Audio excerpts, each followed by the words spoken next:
Bonjour tout le monde, c'est Hélène à Paris. Vous allez bien? Aujourd'hui, je vous emmène à la rencontre de bénévoles qui offrent aux personnes réfugiées un sésame indispensable, la langue française. Catherine, par exemple, enseigne à des jeunes au sein de la Croix-Rouge. En fait, à la base, je suis au chômage. Et je me morfondais dans mon coin à la maison, toute seule, comme une idiote. Je me suis dit, après tout, pourquoi pas aussi essayer le bénévolat, finalement. C'est vrai que le contexte, là, c'est des gens qui ont besoin. Alors, tu dois parler la langue. C'est la première chose sur laquelle on va les juger, ces gens-là, en fait. Parmi ces étudiants du jour, 2 Afghans, un Népalais et une Nigériane. For you to go to profess too, not everybody that speaks English. For friends, even, of course, we need communication. Parce que je veux rester en France, je dois étudier le français pour travailler. Exercice du moment, imaginez des phrases avec le son ri et le son tu. Nous avons tué un cockroach.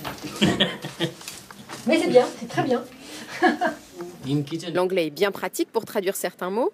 Et ensuite, l'information circule comme elle peut entre les élèves.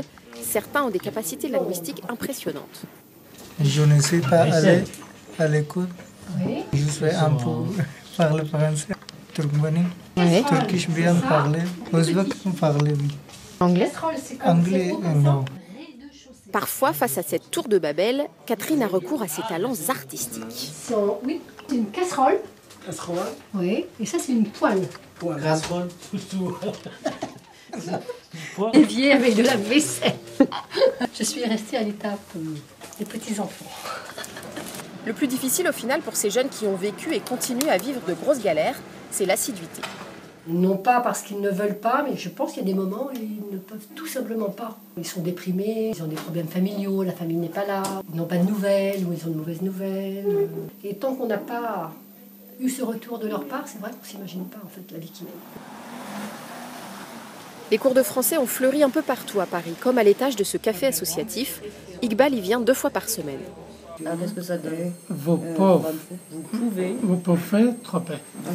Allemande. Lui, allemand, elle. And it's been 6 months I study, but still I don't understand a lot. The writing is really difficult for me because they have more silent words and it's really difficult. Yeah. Une de ses profs attitrées, c'est Lucie, étudiante en master de français langue étrangère. Quand on lui demande « Pourquoi tu fais ça ?», elle répond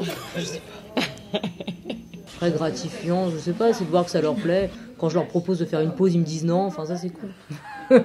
Les cils, c'est pour laver les vêtements. Pour eux, ce serait mieux que ce soit peut-être des professionnels, mais après... Ouais, pour l'instant, c'est fait de manière un peu artisanale. Artisanale, mais heureusement, hein, parce que les 3/4 des réfugiés, à mon avis, ils peuvent parler français grâce aux bénévoles qui viennent. Et ce qu'il faut que je vous dise, c'est que les cours changent la vie des profs également.